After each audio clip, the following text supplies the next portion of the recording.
सभी प्रभु प्रेमियों को मेरा प्यार भरा राधे राधे। जैसा कि आप सभी को पता है कि निर्जला एकादशी से पहले अवश्य सुन लें आप इस वीडियो को, जिससे हम विधि विधान से इस व्रत को कर सकें।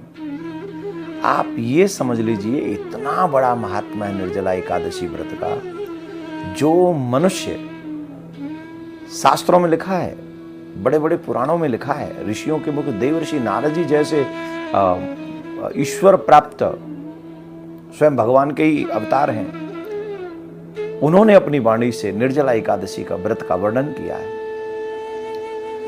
अश्वमेध यज्ञ और राजसु यज्ञ जो है ना, निर्जला एकादशी के 10 भाग के बराबर नहीं है। समझ रहे आप? निर्जला का फल 10 पीढ़ियों को उतारने वाला है। और 10 पीढ़ी ऐसी नहीं, 10 पीढ़ी अपने पिताजी की, और 10 पीढ़ी जो है माता जी की, और 10 पीढ़ी अपनी पत्नी की तार देते। ये फल है निर्जला एकादशी व्रत का। और समय जो भी हमने इससे पहले वीडियो में बताया है कि आपको 18 जून को ये व्रत रखना है। निर्जला से पूरे साल की 26 एकादशियों का फल मिलता है।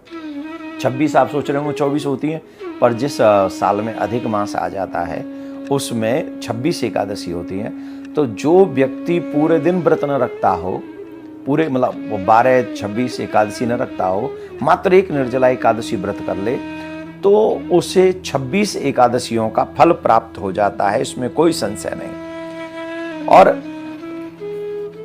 कितना बड़ा इसका फल है आप सोच नहीं सकते। कई बार ऐसा होता है कि व्रत में हम शाम के समय जल भी पी लेते हैं, है ना? तो जल पी लेते हैं, तो अगर शाम के समय जल पी लें तो 24 एकादशियों का व्रत लगेगा फल। अगर फिर भी व्रत रहे और शाम को हमने निर्जला व्रत रखते रखते सूर्यास्त के बाद अगर हमसे नहीं रहा गया, प्राण संकट में आ गए या कोई स्थिति ऐसी बन गई, तो हमें 24 एकादशियों का व्रत मिलेगा, फल मिलेगा। और जो अधिक मास की 2 एकादशी हैं, उस फल से हम वंचित रह जाएंगे। आध्यात्मिक ग्रंथों में ऐसा कहा गया है कि जो निर्जला एकादशी का व्रत करता है उसे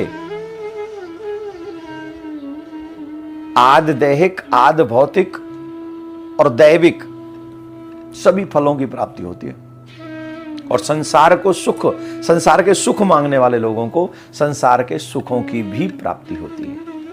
एक और बात, इस दिन जब हम पारायण करें, पारायण के बाद स्नान करें, स्नान के बाद भगवान की पूजा करके हमें वैसे तो अब निर्जला एकादशी इसलिए हम नहीं कह रहे हैं, दूसरे दिन अवश्य एक माटी का कलश जल से भरकर उसमें कुछ फल रखकर किसी विद्वान ब्राह्मण को या संत को अवश्य दान करना चाहिए, और इससे बहुत बड़ा फल मिलेगा। तो ये बात हम निर्जला एकादशी के वीडियो में बोलने वाले थे, पर व्यस्तता के कारण उतना समय नहीं था और नहीं बोल पाए, इसलिए से पहले ये वीडियो आप अवश्य सुन लें। निर्जला का व्रत अवश्य करें।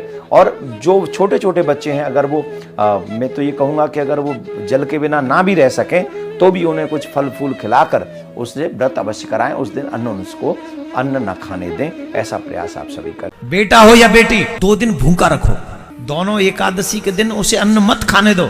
अरे महाराज, नोबेल पुरस्कार मिला है एक साइंटिस्ट को जिसने ये शोध किया है कि जो व्यक्ति महीने में 2 दिन व्रत रखता है, फास्ट करता है, उसे कभी कैंसर नहीं हो सकता। अरे सुनो, अभी नहीं बजेंगी ताली, क्योंकि तुमने सोचा होगा देसी साइंटिस्ट होगा, विदेशी साइंटिस्ट है वो, और उसे नोबेल पुरस्कार मिला है जिसने ये शोध किया है कि जो 2 दिन व्रत रखेगा, मतलब फास्ट, उसने फास्ट एकादशी नहीं कही, 2 दिन फास्ट, और वो भी उसने चंद्रमा और सूर्य का आंकलन किया कि इतने चंद्रमा जब इस स्थिति में हो और सूर्य जब इस स्थिति में हो, अगर उस 2 दिनों में व्यक्ति फास्ट करे उसे कभी कैंसर नहीं होगा। और संयोग से वो दोनों दिन एकादशी के पड़ते हैं। हमारे ऋषि मुनियों का विज्ञान है ये।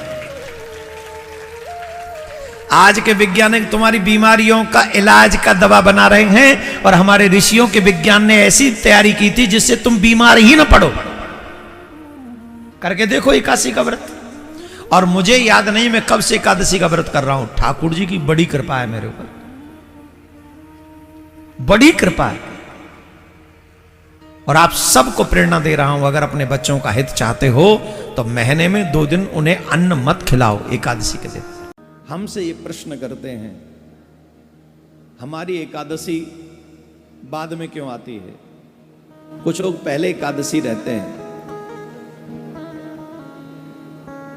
जिस एकादशी को हम लोग नहीं रहते, ध्यान से सुनना, आज वही एकादशी है जो हम नहीं रहते, आज है।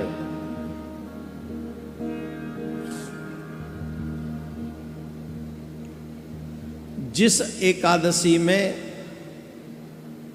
10वीं स्पर्श करे, एक बात समझ लीजिए, जो मनुष्य एकादशी व्रत तो सब लोग रहते हैं, लेकिन शास्त्रों में कहते हैं कि कई लोग व्रत करने वाले ऐसी गलती कर बैठते हैं जो वही एकादशी का व्रत उन्हें नरक ले जाता है। वही एकादशी का व्रत उन्हें नरक में ले जाता है। इसलिए व्रत तो करना चाहिए, पर शास्त्र अनुसार करना चाहिए। सोच समझ के एकादशी का व्रत करना चाहिए। शास्त्रों में कैसे एकादशी का व्रत करना चाहिए, कौन सी एकादशी का व्रत करना चाहिए, इसका स्पष्ट निर्देश है। स्मारत और वैष्णव एकादशी 2 होती हैं। 10वीं तिथि, ध्यान से सुनना, 10वीं तिथि एकादशी तिथि को अगर स्पर्श करते, वो एकादशी नहीं रहनी चाहिए।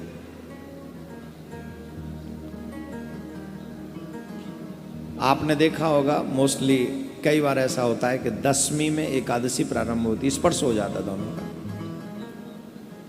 तो वो एकादशी जिसमें 10वीं तिथि का स्पर्श हो, वो एकादशी का व्रत निषिद्ध है। एकादशी तिथि द्वादश तिथि का भी स्पर्श करती हो, अगर जैसे एकादशी हम व्रत कर रहे हैं और उसमें द्वादशी स्पर्श हो रहा हो, तो वही उत्तम एकादशी का व्रत माना गया है, श्रेष्ठ एकादशी का व्रत माना गया है। जो मोस्टली हम लोग रहते हैं। भविष्य पुराण में कहा गया है कि सूर्योदय के पहले 4 दंड काल, यानी 1 घंटा 36 मिनट यदि 10वीं नाम मात्र भी रहती है, तो भी वह एकादशी उपवास करने के योग्य नहीं है। स्कंद पुराण में है, उमा महेश्वर संवाद में ऐसा वर्णन आता है, जो 10वीं युक्त एकादशी करता है वो निश्चय ही नरक जाने की इच्छा करता है। ये हम नहीं कह रहे हैं। बाबा भोलेनाथ मां पार्वती को उमा जी से महेश्वर कहते हैं। जो 10वीं से स्पर्शित एकादशी है, जो मनुष्य उस व्रत को करता है, वह नरक जाने की इच्छा रखता है। ब्रह्म पुराण में आता है कि धृतराष्ट्र के 100 पुत्रों का नाश हो गया। उसके पीछे एक रीजन ये भी था, उसकी जो पहली पत्नी थी उसके साथ धृतराष्ट्र ने 10वीं स्पर्श वाली एकादशी का व्रत किया था, जिसके कारण उसके वंश का नाश हुआ। ऐसा हम नहीं कहते हैं, ये ब्रह्म पुराण में आता है। इसलिए हम लोगों को वैष्णव एकादशी का व्रत करना चाहिए। जो चाहे उसमें द्वादशी स्पर्श हो जाए, इवन त्रयोदशी भी कहीं स्पर्श होती हो, द्वादशी बहुत कम समय के लिए द्वादशी रही और त्रयोदशी भी, वो तो श्रेष्ठतम श्रेष्ठ एकादशी का व्रत माना गया है। इसलिए ये संदेह कभी नहीं करना चाहिए। और जो शास्त्र 3 पुराणों का वर्णन किया मैंने आपके आगे इसमें, इसलिए आप हमेशा कंफ्यूजन में रहने वाले लोगों को चाहिए कि वह हमारे फेसबुक पेज इत्यादि को लाइक कर लें। उस पर पहले डाल दिया जाता है, यूट्यूब वगैरह पे भी डाल दिया जाता है, ट्विटर पे तो शायद नहीं डलता है मुझे नहीं पता, पर फेसबुक पे डलता है ये मुझे पता है। तो आप लोग सारे सोशल मीडिया में जितने भी सोशल मीडिया स्टेज हैं, पेज हैं, उन सबको लाइक करके इन सब धर्म के कार्य को आगे बढ़ाएं, सनातन की आवाज़ को आगे बढ़ाएं। निर्जला एकादशी का व्रत आप सबके लिए मंगलमय हो, ऐसी प्रार्थना करता हूँ। राधे।